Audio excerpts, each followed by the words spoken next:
story you are about to hear is true. Only the names have been changed to protect the innocent.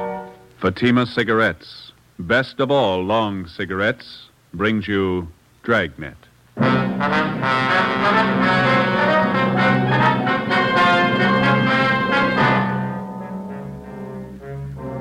You're a detective sergeant. You're assigned a homicide detail. An old couple suddenly disappear from one of the fashionable neighborhoods in your city. There's no trace of them, not a clue to their whereabouts. Foul play is suspected. Your job, find them. If you want a long cigarette, smoke the best of all long cigarettes. Smoke extra mild Fatima. Yes, Fatima is the king-size cigarette, which contains the finest Turkish and domestic tobaccos superbly blended to make it extra mild, to give Fatima a much different, much better flavor and aroma than any other long cigarette. That's why Fatima has more than doubled its smokers coast to coast. Enjoy extra mild Fatima yourself. Best of all, long cigarettes. It's wise to smoke extra mild Fatima. It's wise to smoke extra mild Fatima.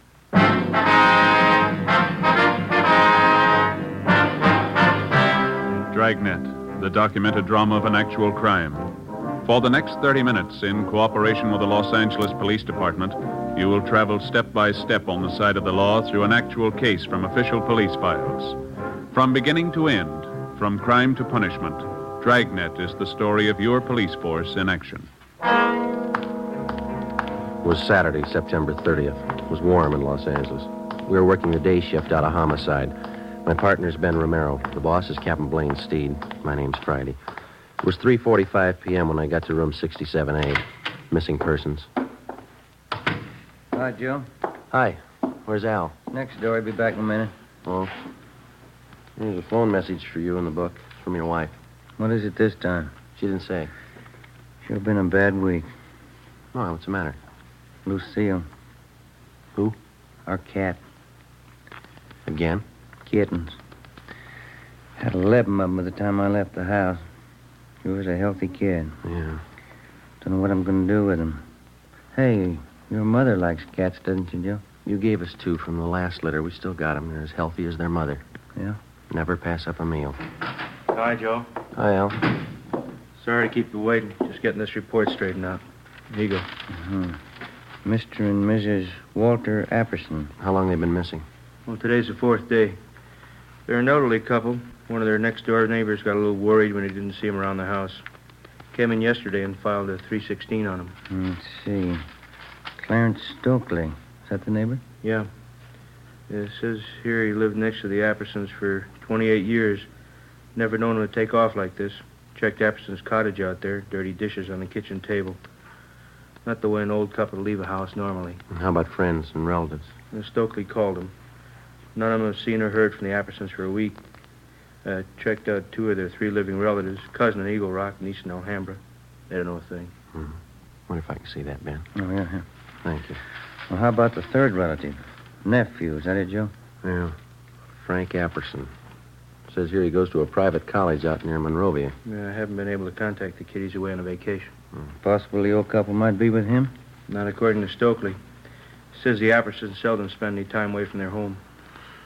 That's all we've got to go on, huh? Just the neighbor's story? Yeah. Oh, he says he checked the garage, too. The Appersons' car's gone. How does that tie in?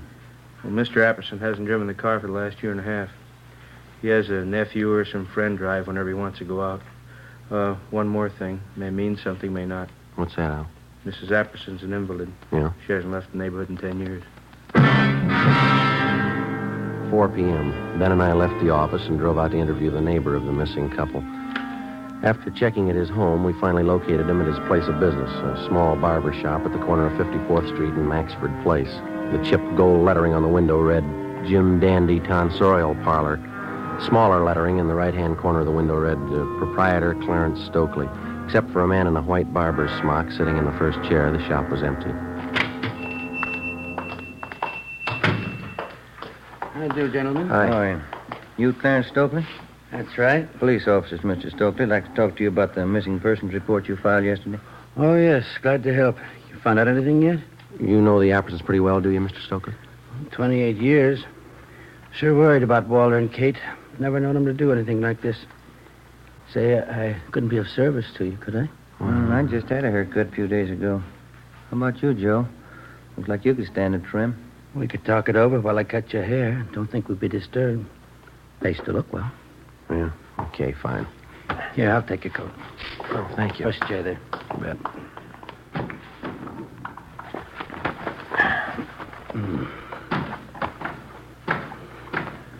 Mr. and Mrs. Apperson didn't mention anything about going away on a trip, did they? Not a word. That's what makes it so strange. Here, let me fix this around your neck here. Oh, yeah, thanks. Play cards with them twice a week, usually. Katie Apperson's a fine whist player. Want me to take some off the sides here, officer? Yeah, please. Not too much, though. Mm. When did you first notice the Appersons weren't home?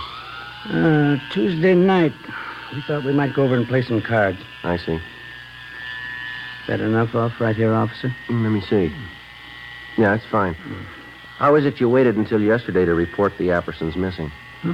Wife and I are great friends of Walt and Katie's, but it's certainly none of our business if they want to go off for a few days. Uh-huh. Besides, we thought if anything was wrong, Buzz would have said something. Who is Buzz? Anderson's nephew, Buzz. Name's Frank, but everybody calls him Buzz. I thought he was away at school, a place out near Monrovia. Yeah, Stanley College, private school. But he only stays there part of the time. He's usually home early in the week. Well, we were under the impression that this nephew, Buzz, was on a vacation. That's so. That's the first I've heard. Funny Walt and Katie would have told us. Oop, that bull. No, it's all right. Skipper's little doll. Head down. You, think the nephew might account for the Appersons' car being missing? You think he might have taken it on his vacation? Possible, I guess, but I think Walt would have mentioned it. That car was old, but he was particular about it. Mm-hmm. Maybe fit it out on top here a little? All right, fine. Do you know the nephew at all? Pretty well. Nice young fella. He got along with his aunt and uncle all right, did he? Yes, indeed. Buzz loved them both. Do you have any idea where the Appersons might be, Mr. Stokely? No, I don't. Neither does my wife. That's why we called you people. We don't mean to be Bodinsky's, but we're worried. Maybe just a little more off the top, officer? No, I think it's fine. It's okay. You have no idea where we might find the nephew, Buzz? Not if he's away on vacation. Might check with the school. Buzz might have gone off with a couple of his friends. A little something to dampen that down? Yeah, fine.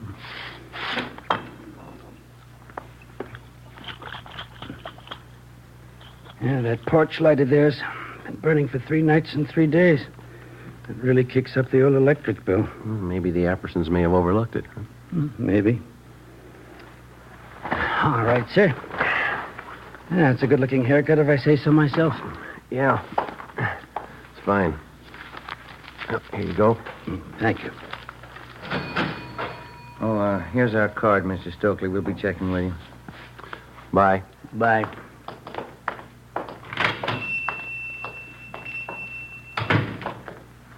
Can I borrow your comb? Barber never combs your hair right. That's not going to help you. Huh? It's the way he cut it. What do you mean? He put the part on the other side.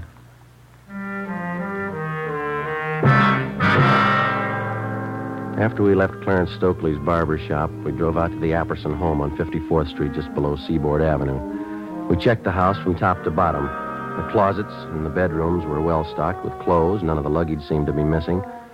In the basement, back on one of the cupboard shelves, we found a bottle of cyanide. It was half filled. In the kitchen, we found dirty dishes still lying on the table. We put in a call to Ray Pinker at the crime lab, and he came out and took sample scrapings from each of the 3 plates and specimens from each of the half-filled cups of coffee on the table. He also took along the bottle of cyanide to examine it for fingerprints. Ben and I called the record bureau just as a matter of routine and asked for any make and warrants on the nephew, Frank Buzz Apperson. R&I called back with the information that Frank Apperson had been arrested for grand theft auto 6 weeks before. His trial was pending. We checked back with the barber, Clarence Stokely. He knew nothing about the trouble. The next morning, Sunday, with the help of school authorities at Stanley College near Monrovia, we got in touch with the parents of 2 of Buzz Apperson's friends. They told us, as far as they knew, Apperson was on a camping trip with their sons. They were expected back in the next day around noontime. From one of the boarding students at Stanley College, we got the name of Buzz Apperson's girlfriend, a Miss Norma Louise Bernard. She lived in San Marino. Sunday night, we drove out to interview her. I don't know what I can tell you, Sergeant. Buzzy's on a camping trip with two of the fellows from school. That's all I know. When did he leave? Do you know, Miss Bernard? Last Monday morning, they left from school, said they'd be gone for a week. They're coming back tomorrow. Mm-hmm. You know Buzz Apperson pretty well? Yes, I do, as well as anyone, I guess. What is he, just a casual date? Oh, Buzzy and I have been going steady for almost a year now. I see. How old are you? I'm 19. Have you ever met the Appersons, his aunt and his uncle? Just once. They're awfully sweet. How did Buzz get along with him, do you know? Well, fine, I guess. The only argument Buzz ever told me about was a month ago. He wanted more allowance, and his uncle said no. Was Buzz ever in any trouble, to your knowledge, Miss Bernard? I don't think I know what you mean. What kind of trouble? Well, I mean, was he ever in any trouble at the college or with the law in any way? Oh, you mean that car Buzz took about 2 months ago? Yeah. We were supposed to go to this school dance, and Buzz didn't have a car. I guess he was ashamed. He said he knew the fellow he borrowed the car from, but the day after the dance, the cops came. How did his uncle react to that? Well, there was a terrible row, Buzz said. I really shouldn't be telling you. Bud made me promise. How were feelings between the boy and his uncle before he left on the trip? Did he mention anything to you about that? Well, we had a date last Sunday night. I asked him how things were at home. He didn't seem to want to talk about it. The last time you saw him was Monday morning. Is that right? Yes, just before he left on the camping trip. Well, you're sure he went on that trip? Well, of course I'm sure. How do you mean? He said, no matter who asks you, I went on a camping trip. He said it a couple of times. Did he offer any explanation? No, but I knew everything was all right. Oh, is that so? How? I could tell. The way he kissed me.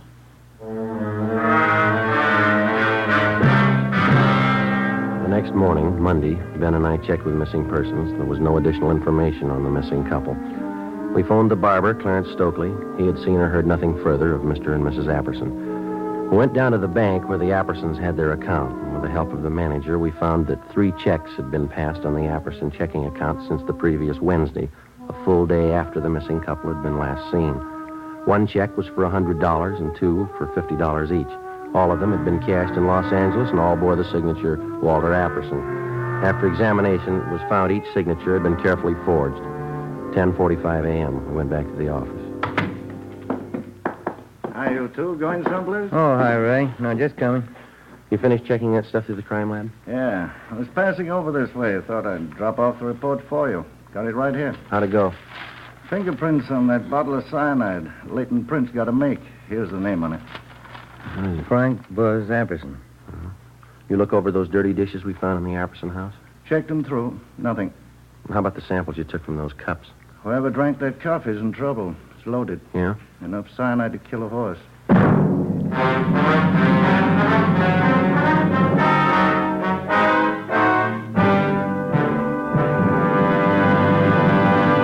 You are listening to Dragnet, the case history of a police investigation presented in the public interest by Fatima Cigarettes. If you smoke a long cigarette, it will be in your interest to listen to this case history recorded by a typical Fatima smoker.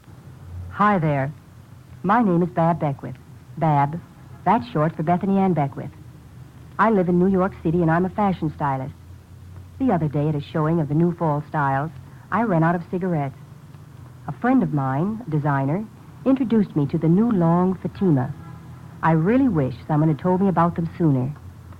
Fatimas are a lot milder than the cigarettes I've been smoking, and they have a delightful flavor, too. I'm very glad to recommend them to you, because I know from experience it's wise to smoke extra mild Fatimas. And more smokers every day are finding that out. Actual figures show extra mild Fatima has more than doubled its smokers coast to coast. So enjoy extra mild Fatima yourself. The king-size cigarette, which contains the finest Turkish and domestic tobaccos, superbly blended to make it extra mild. You will prefer Fatima's much different, much better flavor and aroma. You will agree. It's wise to smoke extra mild Fatima.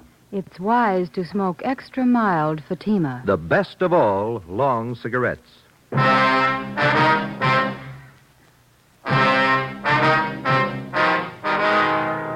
Monday, 1 p.m. We obtained a specimen of Frank Buzz Apperson's signature, and we had Don Myers in handwriting check it out against the signatures on the 3 checks. Both styles of handwriting matched in every detail. At 1:30 p.m., the parents of Buzz Apperson's two friends called to tell us that their sons were back from their camping trip. We checked the Apperson home. The nephew wasn't there. We drove out to see his two friends.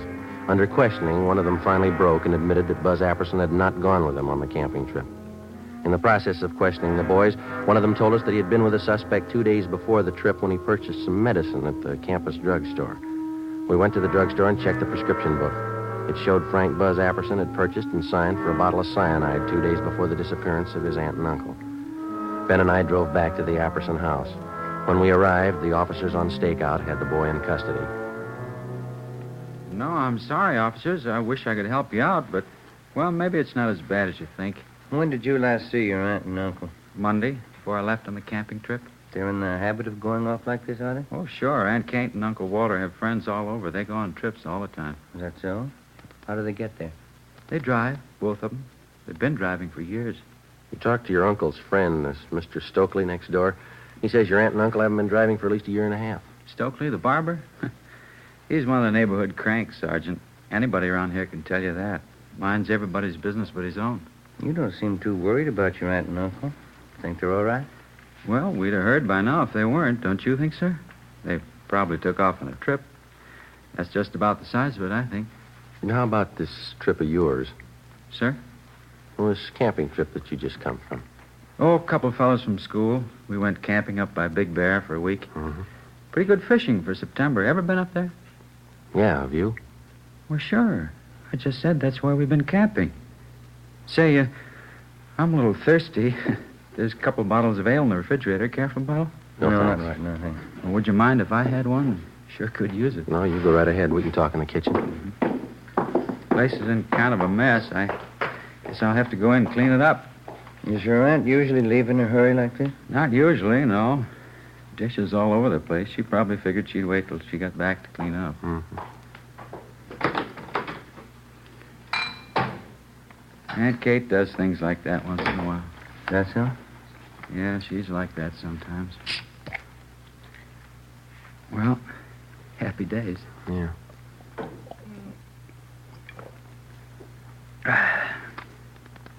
Okay, Buzz, you want to tell us? Where are they? Your aunt and uncle, what happened? Say, I don't think I know what you're talking about. What's the trouble? Come on, Buzz. You know what the trouble is. Let's have a straight story. It's going to save a lot of time. Sir? We can draw it out as long as you like. It'll be a lot easier if you cooperate. Look, I don't know what you're thinking, Sergeant, but whatever it is, I don't understand you. What are you getting at? Something's happened to your aunt and uncle, and we're pretty sure you know what it is. Well, how could I? I've been away on this camping trip. You've been away, but not on a camping trip. Sir? We've checked you out from the day you came to live with your aunt and uncle, Buzz. You're going to make us spell out the whole record for you? But I've been away. I just got back. I don't know what's happened. We found a bottle of cyanide in the basement cupboard. Your fingerprints are all over it. Well, sure, that figures. We use it for bug poison in the garden. I take care of the garden. I use it all the time. You use it in coffee? Sir? The police chemist checked what was left in 2 of the cups that were on that table there. Cyanide in both of them, enough to kill 6 people. Now, look, boy, we've talked to your neighbors, your teachers, your girlfriend, Norma, and those 2 pals you were supposed to go camping with. Now, we can drag all of them out if we have to. They're going to make a liar out of you. Sir? I think you got it the first time. Well, there couldn't be any cyanide in those cups. Why should there be? We think you can tell us that. But I can't. I don't know anything about this. I haven't any idea what you're talking about. Is this some kind of a gag? You know better than that. How about those checks, Buzz? Sir? The ones you forged your uncle's signature on. You need the money that bad? I didn't forge any checks. I was away on a camping trip. Dave and Willie were with me. They can tell you. You got in a row with your uncle. Maybe about that stolen car. Is that how it happened? It had nothing to do with it. I want to see Norma. I want to talk to Dave and Willie. They'll tell you. How about the man at the campus drugstore? Sir? The one you bought the cyanide from. You want to talk to him, too? Look, are you 2 fellas kidding me? This must be some kind of a gag, is it? Your aunt and uncle are missing. There's evidence of foul play. Now, does that sound like a joke? Well, how should I know where they are? I wasn't there. I want to talk to Norma. I want to see Dave and Willie. They'll tell you. Why don't we drive over and see them now? It's all right with us. Want to get your coat? Sure. Norma's the girl I'm engaged to. Dave and Willie are my best friends. They know everything about me. A couple of real nice guys. That's so? Sure. Well, let's go, Ben. Yeah. Dave and Willie have been all through school with me. They can vouch for me. Yeah? Sure. You can take their word, too. We will. 5:50 p.m. We left the Apperson house, drove across town, and headed over the Arroyo Seco toward the home of the suspect's friend, Dave Killefer. 6:33 p.m. We took a right turn off the freeway, headed south for another mile, and finally pulled up in front of the Killefer home. Buzz Apperson's friend, Dave, met us at the front door. What's it all about, anyway, Buzz? What's the pitch? Well, that's what I want to know. Look, is this some kind of a gag you guys cooked up on me? We were on the trip, Buzz. I don't know anything about any gag. What's all this about your aunt and uncle? I don't know. That's what these officers want to find out. I'd like to have you tell us again, Dave. Was Buzz here with you on that camping trip? Sure, that's why we came over. Now, tell him about it, you know. All right, let's have it, Dave. Was he with you on that trip? These officers aren't kidding, Buzz. They want the truth. Well, tell him I was with you and Willie. We went to Big Bear. We're looking for your aunt and uncle. I'm not going to lie now. You didn't go to Big Bear with us. All right, Dave, thanks. Well, he's lying, officers. Who put you up to this stunt, Dave? They'll throw you in the jug for a gag like this. Who's behind it? You're the guy who said it was a gag. You told us to tell everybody you were up at Big Bear with Willie and me. How about leveling? What's it about? He's lying. What's it about? You've got nothing to hide. Have you? He's lying. You can tell that, can't you? Let's go talk to Willie. He'll tell you the truth. Joe? All right. Thank you, Dave, that's all. All right, Sergeant. Sure there isn't anything I can do? No, thanks, just the same. Good night. Okay, good night. Anybody could tell he was lying, isn't that right, Sergeant? Well, he's your friend, Buzz. Why do you say that? Well, he was just plain lying, that's all. Couldn't you tell? No, I couldn't. How about you, Ben? Not me. Why would he lie, Buzz? You told us he was your pal. Some kind of a stupid gag they're pulling. The gang in the fraternity I belong to, Dave's one of them. They've done it before. I don't know why they're lying, but they are. Where's your friend Willie live? Sir? You said you wanted to drive over and have us talk to Willie? Oh, yeah. Where does he live? Look, would you mind very much? How's that? I got a terrible headache. Would you mind very much just driving around a while? I'd like to clear my head a little. I can't figure this thing out. All right. Why don't you roll down the window there, Buzz? Okay. Yeah. The air feels good. Sure is hot out tonight. Yeah, Been a pretty long summer, hasn't it? Yeah, it has. Say, I guess maybe we ought to forget about going over to Willie's place. He strings along with the rest. He'd probably lie, too. You said you wanted us to have a talk with him. Yeah, but I've been thinking about it. He'd only lie. It'd be better if we drove over to see Norma. That's the girl I'm engaged to. Yeah, that's what we understand. If anybody can give you a straight story, Norma can. She doesn't live far. Straight down the road here into San Marino. Yeah, we know. Oh.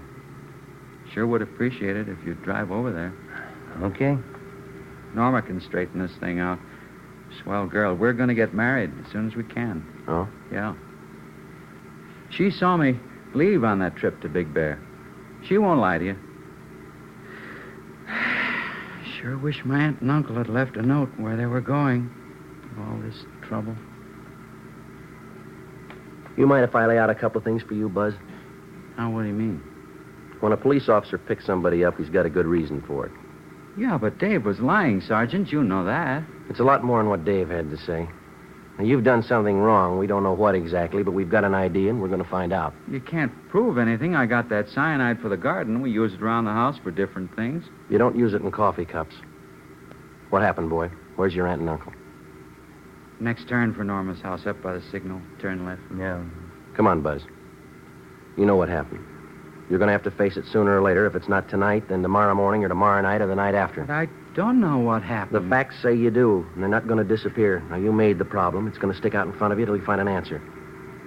How about it? Norma will know what to do. Wait till I talk to Norma. Why don't you stand up and face it, boy? Getting your girl mixed up in this isn't going to help. She'll know what to do. Can she find your aunt and uncle? Can she? How about the 3 checks? How about them? Can she explain those signatures that you forged? Maybe those fingerprints on the cyanide bottle. Can she help you out there? Now, look, Buzz, I believe you. You love the girl. Do you want her mixed up in all this? Here we are, Jim. Okay. That's the right house, isn't it? Yeah? Yeah, that's Norma's house. All right, what's it going to be? Do we go in? She'd cry. She'd only cry. Norma thinks a lot of me. Yeah? She's a swell girl. I don't want to have to tell her. She'd only cry. Yeah. I killed my aunt and uncle. 8 p.m. Buzz Apperson directed us to drive to San Pedro to the west basin of the Los Angeles harbor. We got out of the car and followed him to the end of one of the piers. He told us his story, and we put in a call to the office.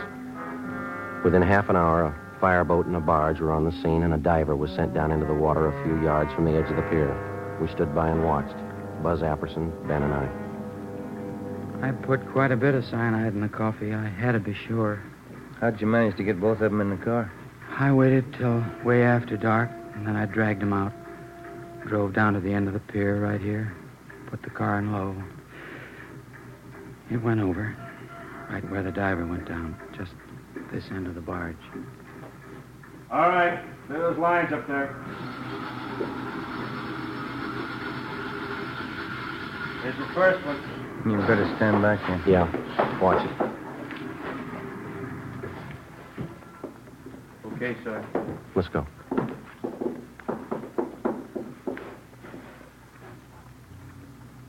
Buzz? Yeah. My aunt. Only one thing missing, Buzz. Sir? A reason. Why'd you do it? I'm not sure anymore. Stolen car trouble, I guess. My trial was coming up. All that trouble. I didn't want my aunt and uncle to go through all that. You mean that's why you killed him? I think so. I didn't want them to be ashamed of me. That must sound funny. Nobody's going to believe you. Suppose I don't. Yeah. Will it make any difference?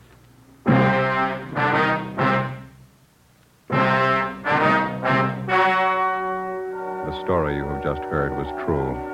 Only the names were changed to protect the innocent. On December 15th, trial was held in Superior Court, Department 92, City and County of Los Angeles, State of California. In a moment, the results of that trial. And now, here is our star, Jack Webb. Thank you. To successfully prosecute a criminal suspect, the working detective gathers all available physical evidence. And in the crime lab, this evidence is carefully selected and screened to determine its worth. So with a cigarette. The makers of Fatima select and buy the finest tobaccos, both Turkish and domestic. And then these tobaccos are skillfully blended to make Fatima extra mild. Best of all, long cigarettes. Pack after pack, they're extra mild. Now, if you're a long cigarette smoker like I am, smoke Fatima.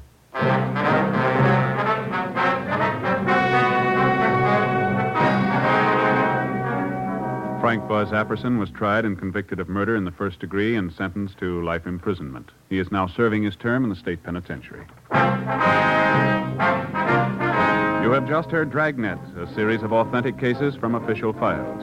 Technical advice for Dragnet comes from the Office of Chief of Police W.H. Parker, Los Angeles Police Department. Fatima Cigarettes, the best of all long cigarettes, has brought you Dragnet from Los Angeles. Coming up, Duffy's Tavern. Be sure to hear Theater Guild Sunday on NBC.